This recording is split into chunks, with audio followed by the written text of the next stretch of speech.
Hello, my name is Bella. I am 26 years old. I'm from Germany and I'm taking part in this collaboration Q&A with Astro, Raven to inspire and hopefully motivate girls and women to pursue science.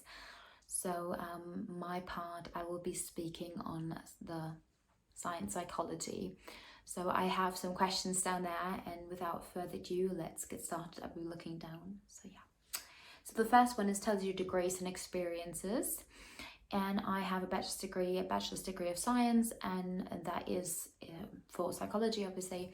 And then I'm currently finishing up my master's degree with the last bits of my thesis. So then I will be getting my master's degree, and then I can call myself a psychologist officially, because with a bachelor's degree, you cannot call yourself a psychologist or psychologist. Right. Why did you initially select psychology?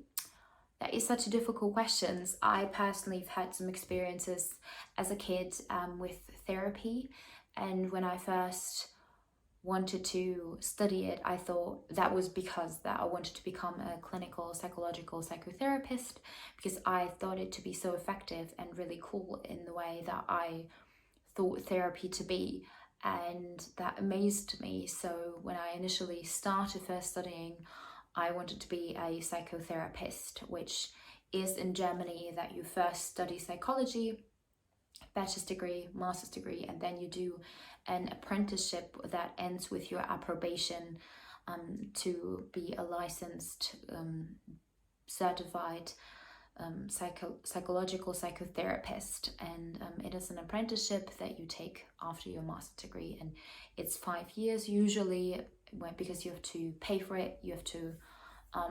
So usually you don't do it in full time, because you obviously have to also live and support yourself and earn money somehow. So usually it takes 5 years, but it can also take 3 years. And if you do it completely and it's all paid for, then you can do it possibly in 3 years. So that is that. So that's why I thought I could study psychology.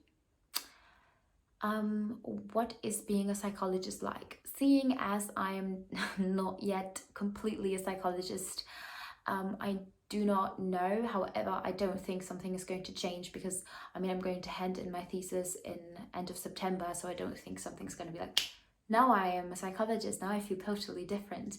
So I think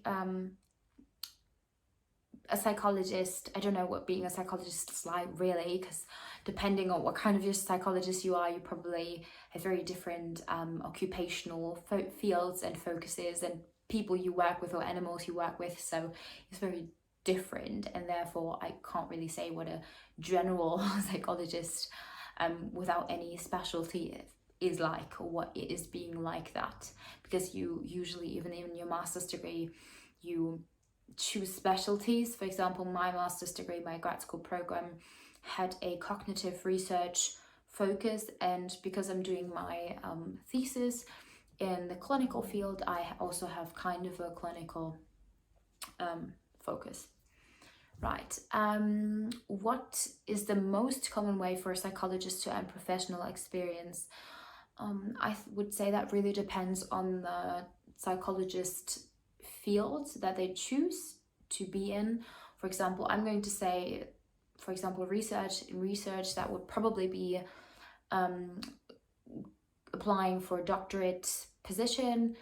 I'm not going to say PhD, because that means that you get the philosophical doctorate, and in Germany you differentiate or distinguish between different types of doctorates. So for example, if you do something with biology, you could get Bial, which is like the human biology aspect, in front of your doctorate. So that also goes to speak to how broad psychology is, that you can get different types of doctorates depending on the field that you choose to get into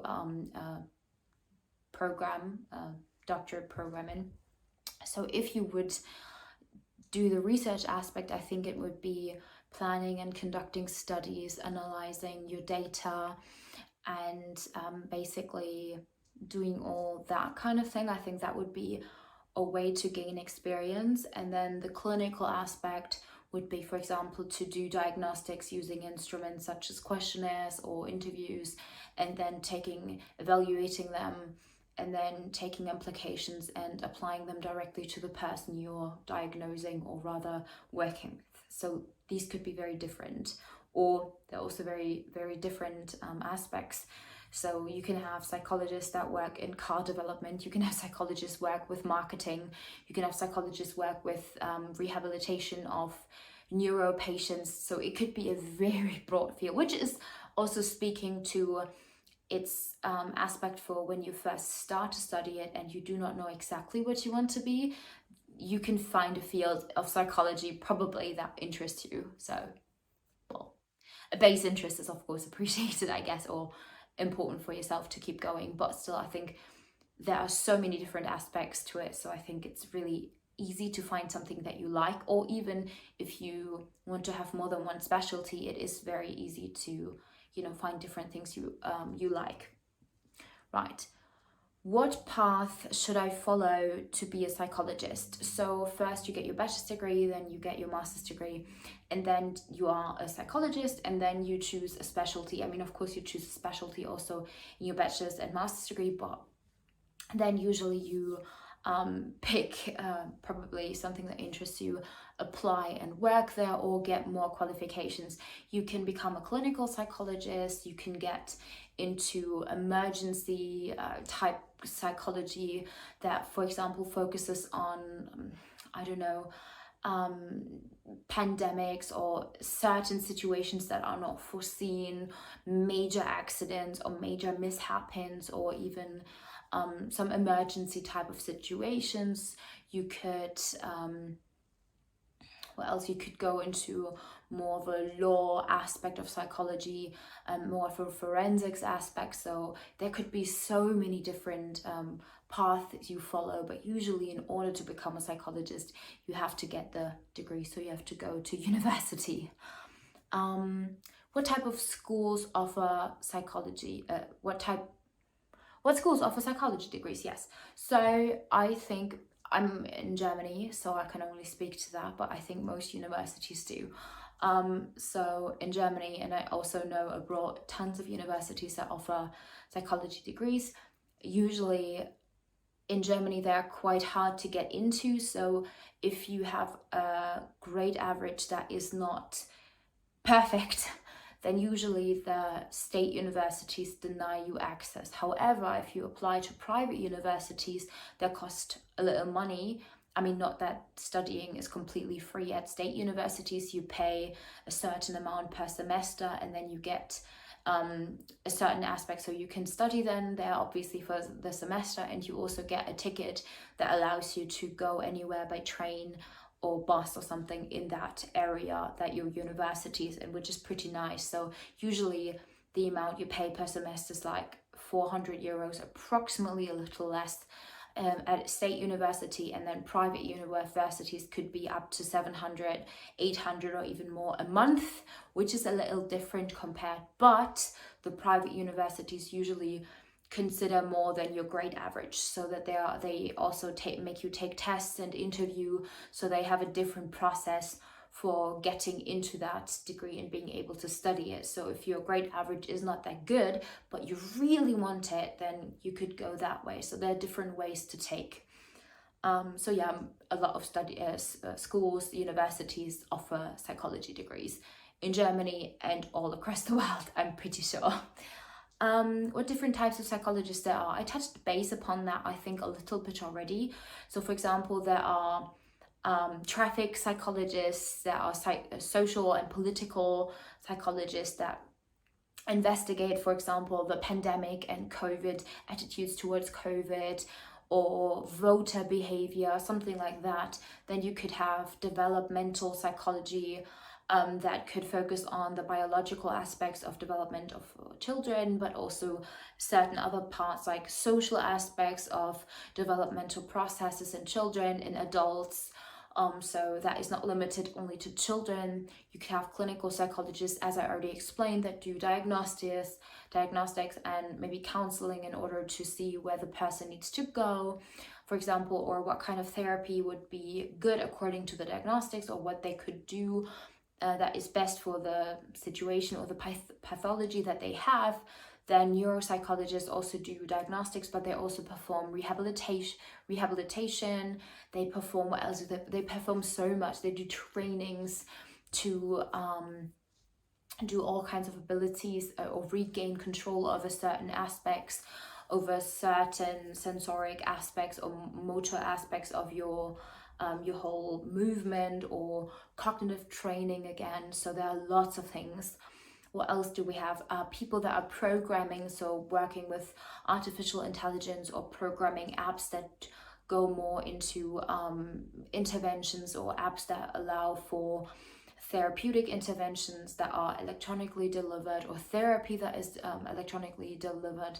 So that kind of thing. Then data analysis, which is more working with the statistics and analyzing data and modeling data. So there are lots of different psychologists and types of psychologists. So yeah, according or depending on what kind of field and specialties you choose.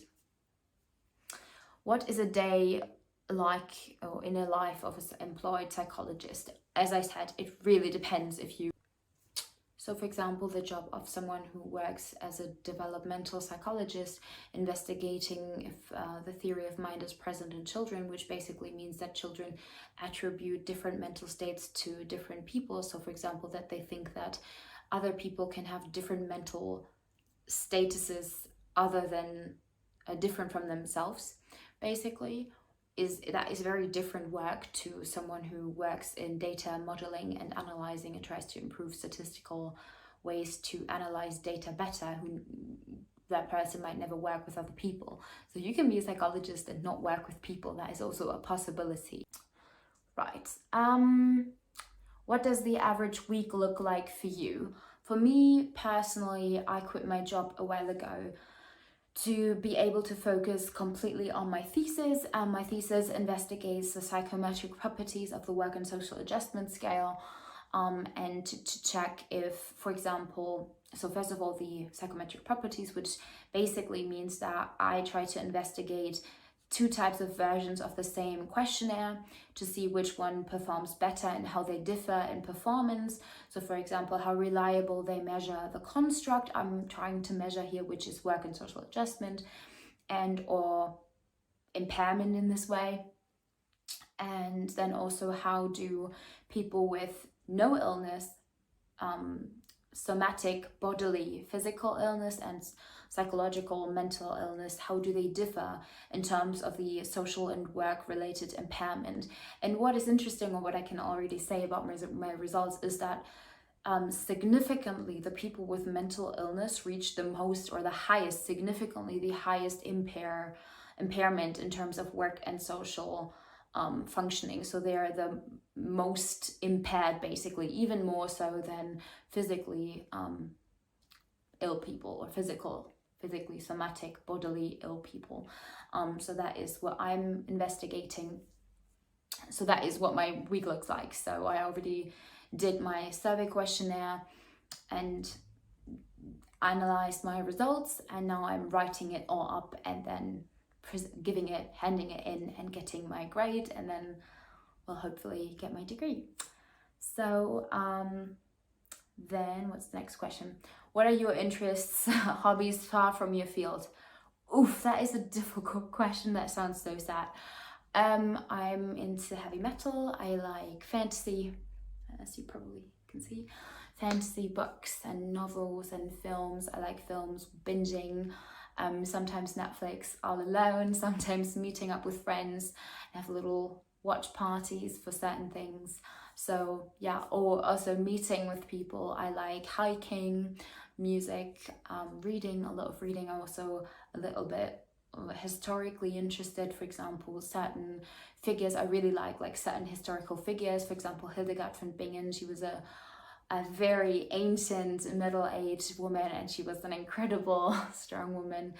She was a nun, and she was the first biologist. Basically, she did the first encyclopedia on plants.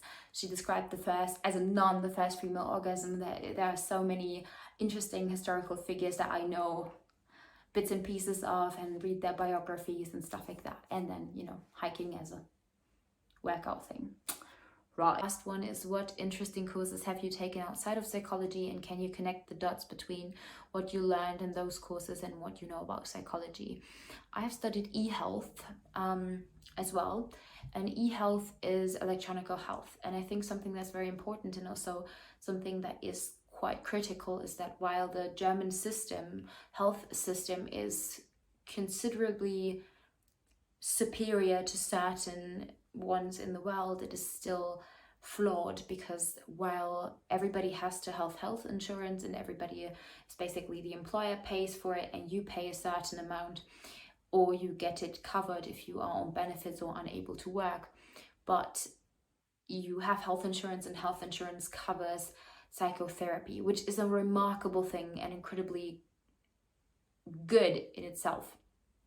However, the system is flawed in the way that you have to, as a patient, very well know what you need therapy-wise in order to get that. And there are long waiting periods, especially for independent psychotherapists that have their own practice, and also for mental institutions. For example, there are therapeutical facilities and they also have long waiting periods, and that is something that we have such a high demand of therapy, and people often, for example, a depressive person probably does not have the same resources as someone who is healthy and who could just pick up the phone and be like, hey, I need therapy, so what time can I be there? What kind of availability, how does the availability look like? A depressive person probably does not have the resources, and they might just feel helpless and unable to pick up the phone. So this is just one example that goes to show that even as an ill person, you have to have the resources and the ability to demand what you need from the system. And it is a very bureaucratic system that favors people with a high socioeconomical background and educational background. And therefore it is unlikely, or the chance is very much lower, that people with a lower income, lower education receive the help that they need. So therefore the system still needs very much improvement. So there's room for new people who bring new ideas, new concepts, new improvements. So even though this goes outside of the field of psychology and it goes into this health system aspect, eHealth is a potential way to bridge waiting periods over delivering electronical interventions, therapy even. So this can really help, and I'm so excited to see even more new ways of helping through technology. So I'm really excited to see that. And that was my little 2 cents, 2 minutes, 20 minutes on psychology. And if you have any questions, put them down below, and hopefully we get to answering them. And thank you so much for watching until now, and bye. I hope I could motivate you or inform you a little bit. Thank you for watching.